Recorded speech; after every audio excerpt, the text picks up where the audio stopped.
What we're looking at right now is the founding fathers of Fairfield Little League, which was started in 1957, and this field here was completed in 1958.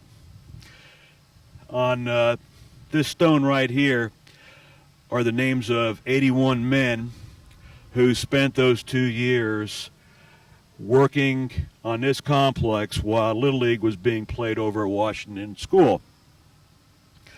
We felt we needed to do this because when this all started, this was the city swimming pool, and these men came in when the city said, yeah, go ahead and use it for Little League.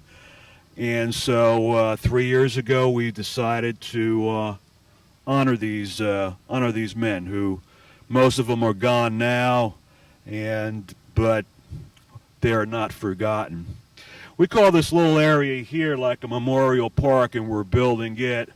This garden was planted in the honor of Marvin Klein, who was one of the men instrumental in getting the bulldozers out here in 1957. The Van Ness family, Ron Johnson, Ron Wilson, these individuals did a great deal in starting this, and now it's our job to maintain it.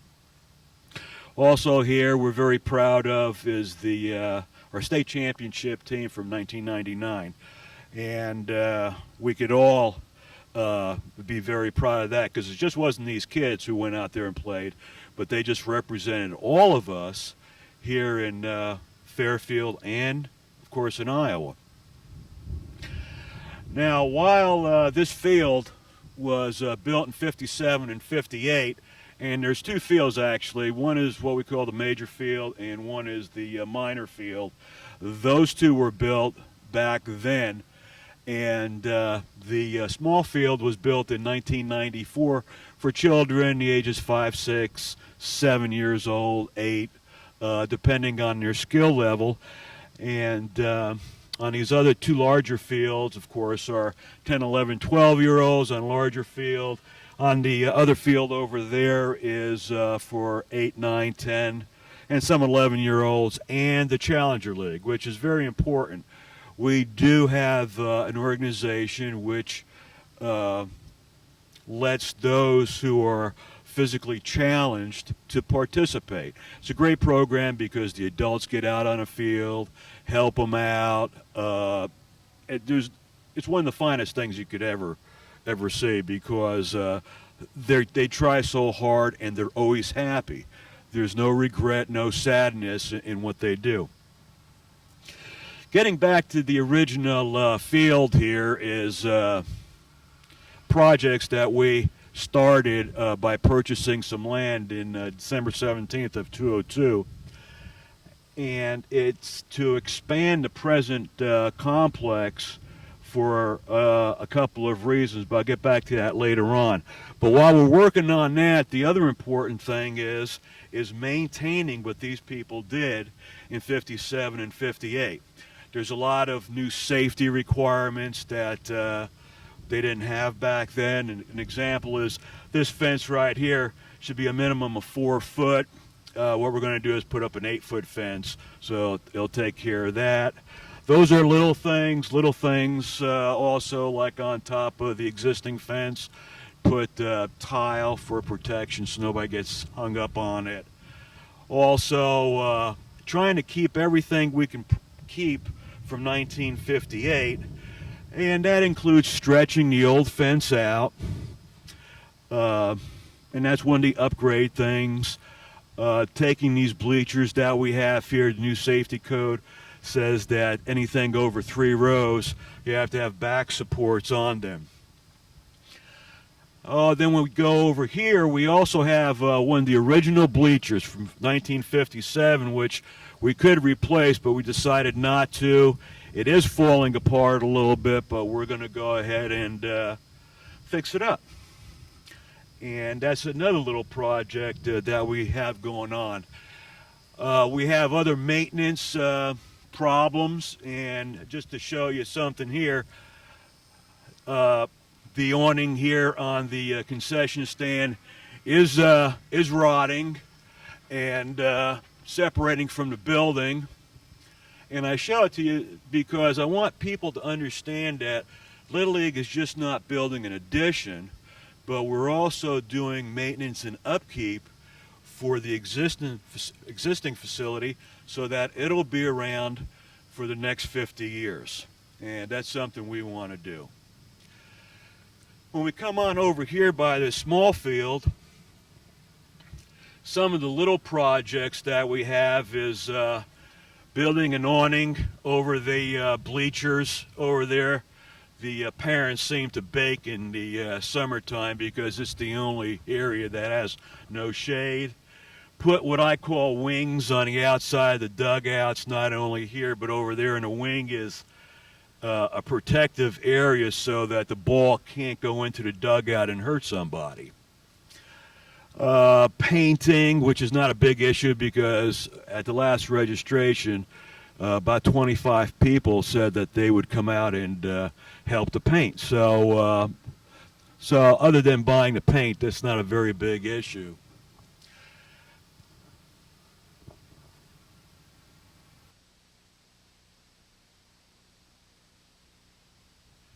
Getting back to the idea of repair and upkeep of the older facility, when we look at our press box, which was built in 1958, as you can see, it needs new roof, siding needs to be painted, poles need to be painted, arm rails need to be placed back up on the stairs, and just as a point of reference, the steel comes from the old Loudon's facility, and it's something we want to keep. A lot of the press boxes now are on the ground, but this is a novelty, and it's something we want to keep to blend the old with the new.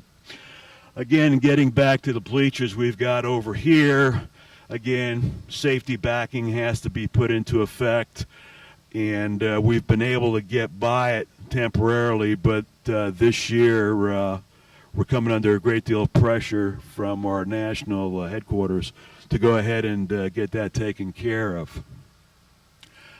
Then as we make improvements, and one of the other things is when people come here, they notice that there's a lot of puddles and things of that nature, where we're going to put a lot of rock, and that's going to be a very large cost item, especially when we get to the other part of the new expansion.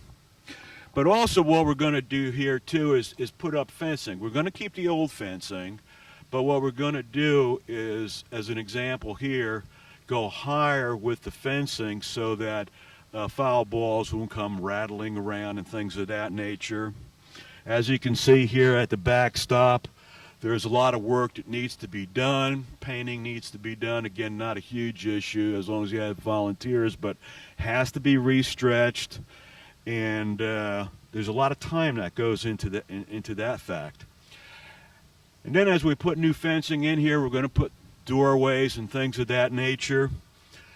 And over here, when we built the new awning a couple years ago, what we decided to do, and it's a pretty good safety thing, is build in the bleachers to the awning and put the protective backing on there, because when you go buy this stuff, just for a 5-foot bleacher, you're talking $1,500 for chain link in the back and along the sides and with railings. So that's just, we just can't afford to do that. There's just no way.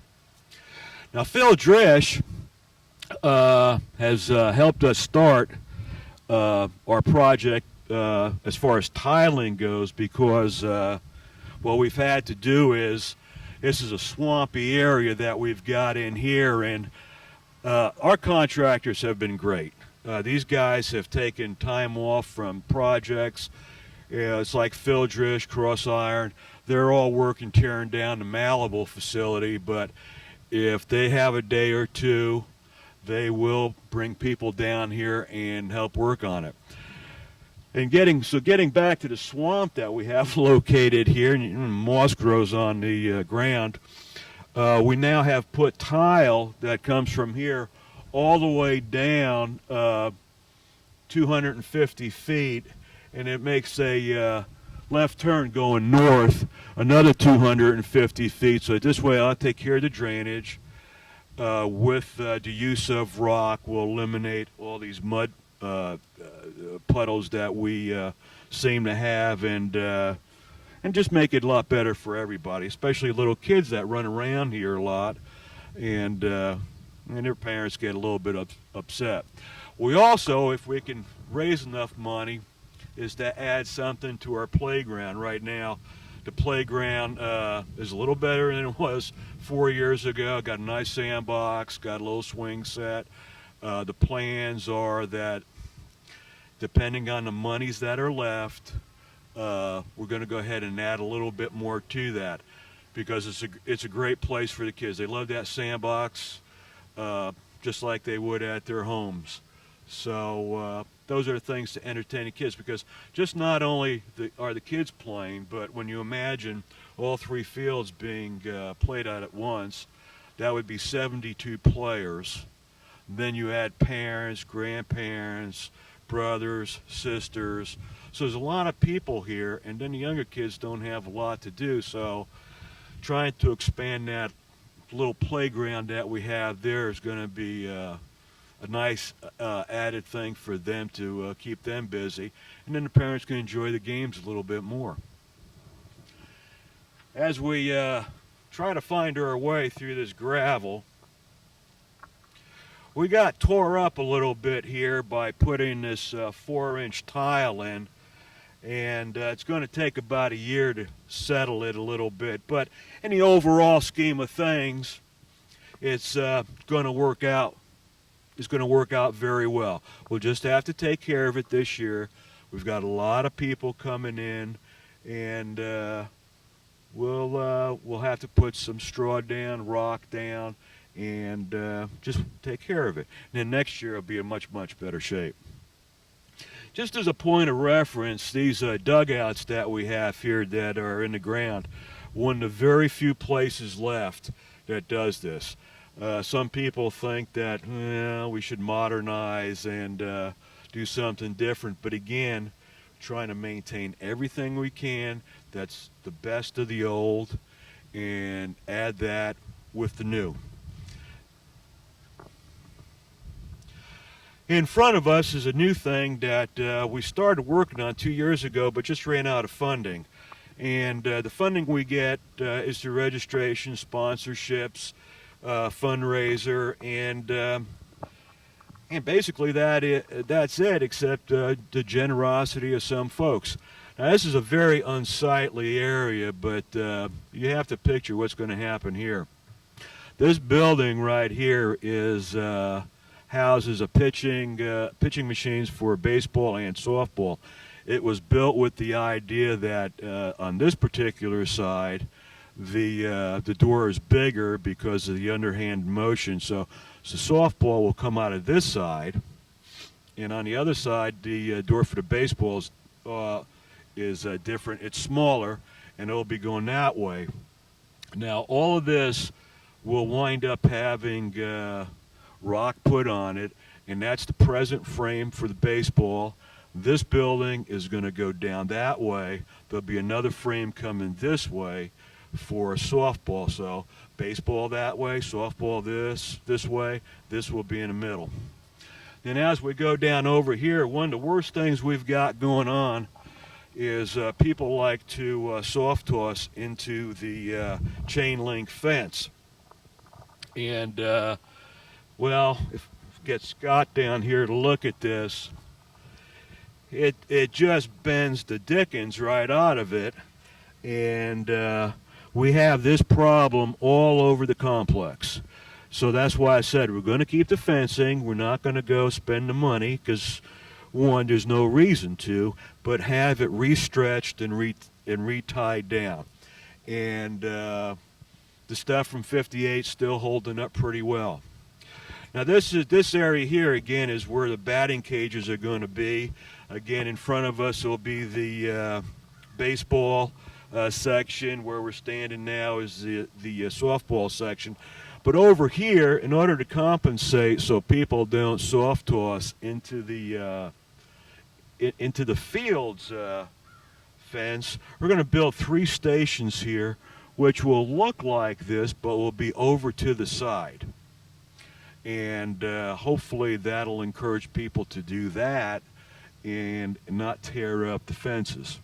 Now, the fences that we do have here in this old section, not so much here, but over in right field, are starting to give way. They're bending backwards. What we're going to be able to do is reset those. Again, as a cost-saving measure, plus the equipment is good. So we just need to reset that. Again, the labor cost is going to be substantial, because there'll be about 50 to 60 poles that'll have to be reset. But then again, saying that the stuff is in pretty good shape. Can we go up here? I think this is hard, Scott.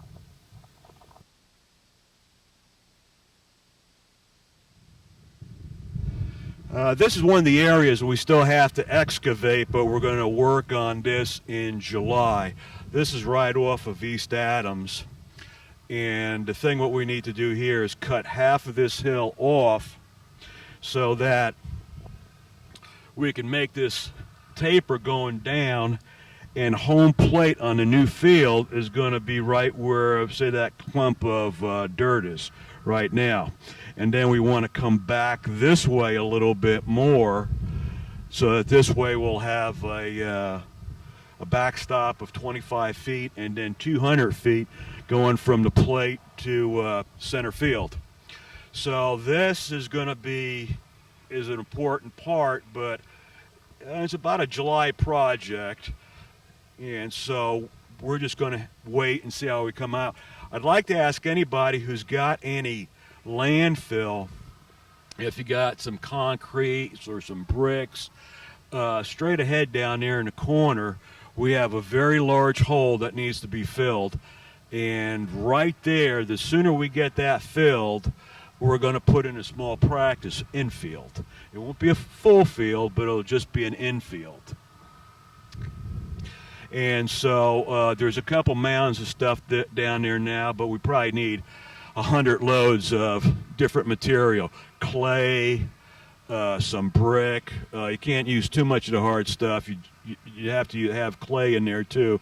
And we'll crush it all down and then build that up, and that'll work out really well for the kids to go ahead and practice. One thing I'd like to say about this new field that we're building here is that the fence is going to be about 25 feet this way of the present field, and that's where it's going to start. And this field that we are building is just not Little League.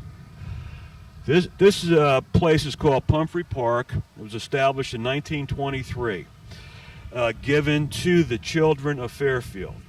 So with that in mind, what Little League's decided to do is start by saying, okay, Little League is going to use this, but then we're going to allow ASA softball to use it.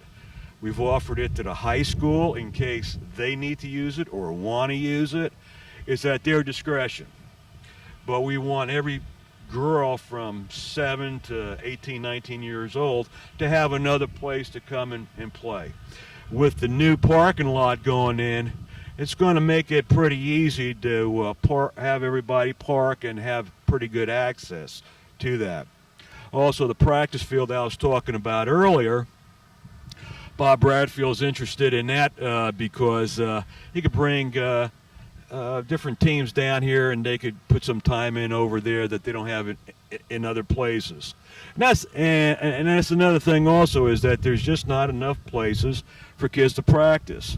They're establishing more. Barry Dodds is getting involved in making some more, but there for a while they had eliminated a lot of practice areas that were around schools and things like that. But the Park and Rec is taking a more active role and trying to resolve that fact. Getting back to the tile now, we're looking at that awning that the tile came all the way down and went down to where the excavating equipment is at.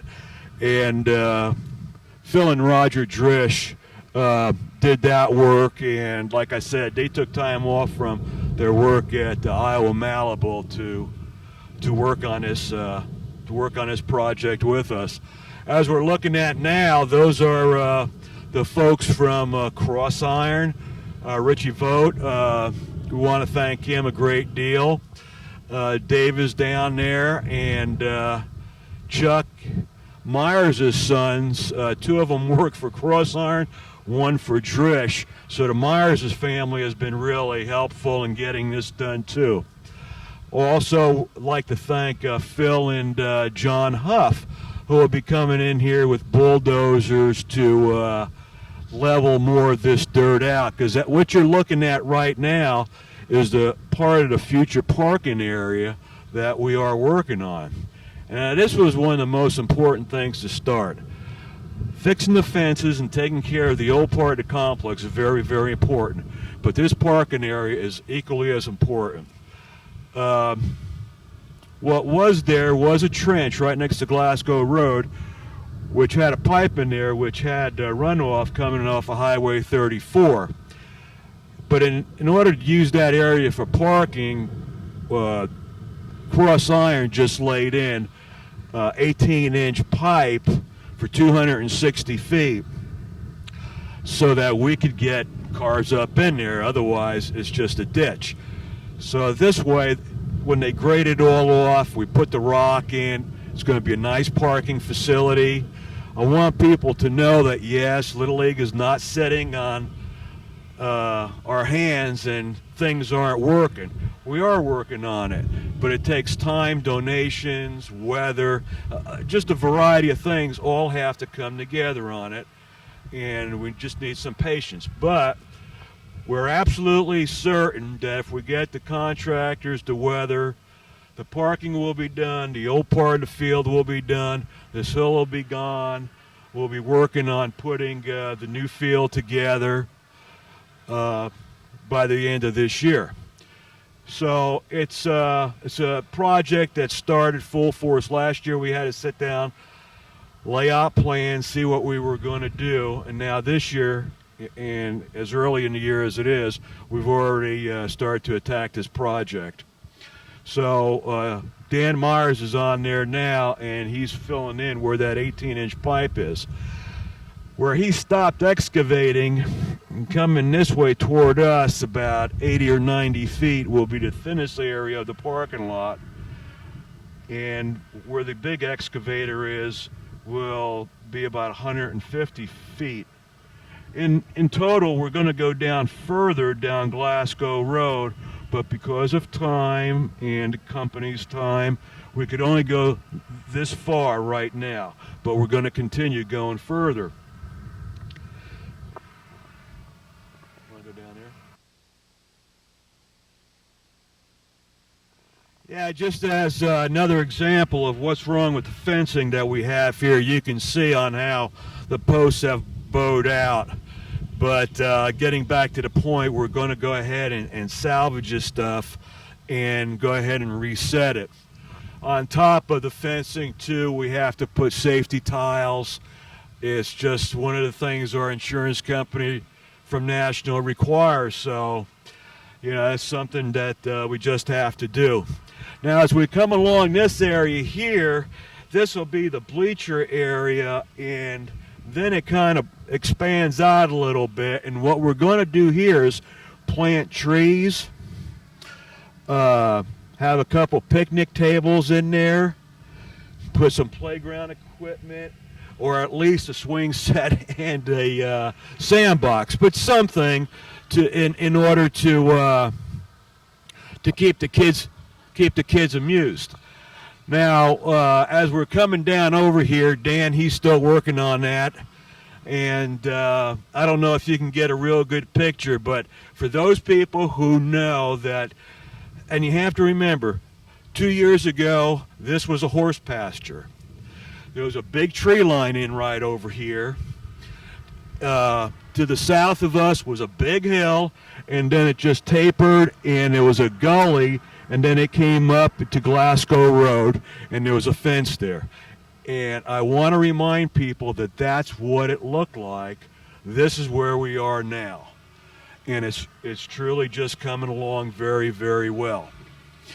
Also, if anybody has some black dirt, I need about 40 loads of good black dirt because I'll need that for the outfield on the girls softball field.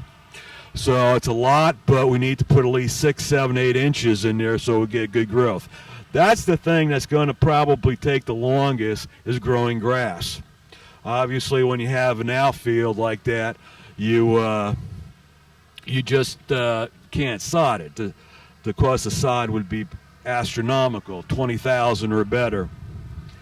Now, when they went ahead and did the tiling, when Phil Drish did the tiling, and what I want to do is thank Mark Hickenbottom also. I don't want to forget Mark Hickenbottom and Mona and those people over there, because they've been a real big help. And what we're looking at right now is where the tile has ended, coming from around the other side of the field. This small field over here is all emptying right here. And this is a problem that we've got to resolve when we get some more dirt in here and are able to get some folks to help trench this. We're going to run an 8-inch pipe over to the 18-inch pipe that's over at Glasgow right now. And so this area will be taken care of, so then instantly we've got this parking area. And I know you see a lot of dirt here and stuff like that, but this will be leveled and it won't take that long. Henceforth, a tremendous amount of parking. Over here, one of the kind of new things we're going to add to the field, and I don't know how people may respond, but when we get this big parking area done, a new part of fencing we will put up is a walkway between the two fields. Trying to figure out right now how exactly what we're going to do, but it'll be 3.5 feet, and it won't be the biggest thing in the world, but it'll be a shortcut. So people, like I said, that park in the lot here will have a lot easier shot to get to the bathroom, concession stand, and things of that nature.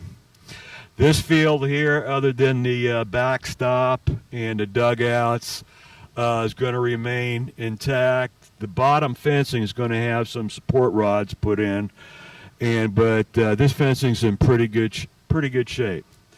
But again, getting back to this field here, or these two fields here, there's a lot of $500 projects, $250, $750. There's just these odds and ends. They just all add up. So while it doesn't look like it, we want to get it ready so that it's ready for the next generation. And talking about generations, the guy on a bulldozer now played for me, and he's got a little daughter that'll be in T-ball here next year. So I've been around long enough to where I see the kids I have or had are having children on their own.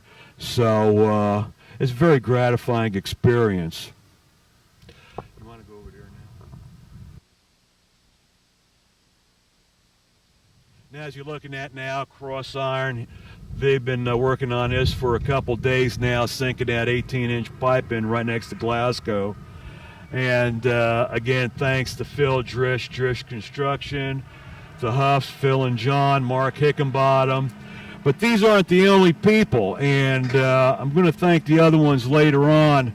We've done a little PR on that deal, but for right now, well, the list is so long it would take me forever, and I didn't write a list. But for right now, I want to say thank you to these guys because they've done a magnificent job. And when you look at this area here, again, it was a horse pasture. It came down, went back up, big ditch, and what do you see now?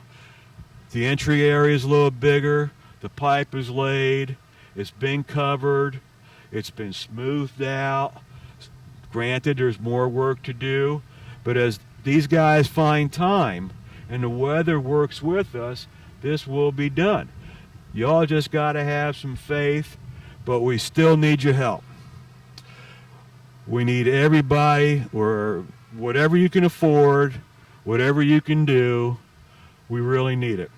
The project is over $80,000. You may wonder, well, that's a lot of money, but just fencing for the new field alone is $18,000 as an example. And so we just need as much support as possible. And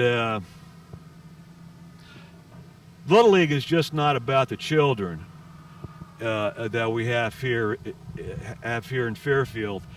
Little League is really a family. I mean, you get the kids, they come out here and play, and they make some friends. They learn some stuff about teamwork. The parents, though, they sit in the stands. Maybe they make a friend or two.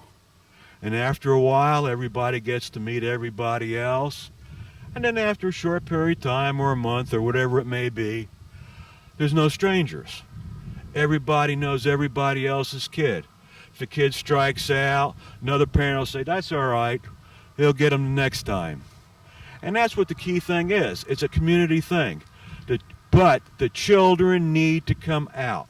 I implore all parents, do not underestimate your children. For over 20 years I've been doing this, I see parents saying, well, my child isn't that good, or I don't know if my kid could do this. Don't underestimate kids. Just think of it like this. Kids can do amazing things just like adults. If there's things in your life that you're never sure you could do, but if you were given the opportunity, you did them. Same thing with kids. Bring them out here. Don't leave them in the house. Don't leave them at a sitter. Don't let them stay with the PlayStations. Bring them on out. Bring them out, let them make friends. And if you're not sure about what they can do, call me. My name is John Ozimek, Ozimek. My phone numbers are 472-7510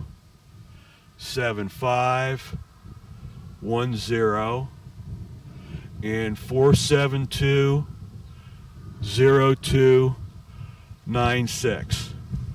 We register kids. We don't turn a kid down. You don't have the $30, give me a call. No kid is turned away. No kid is left out. But bring the kids. This is their party, not ours. Thank you very much.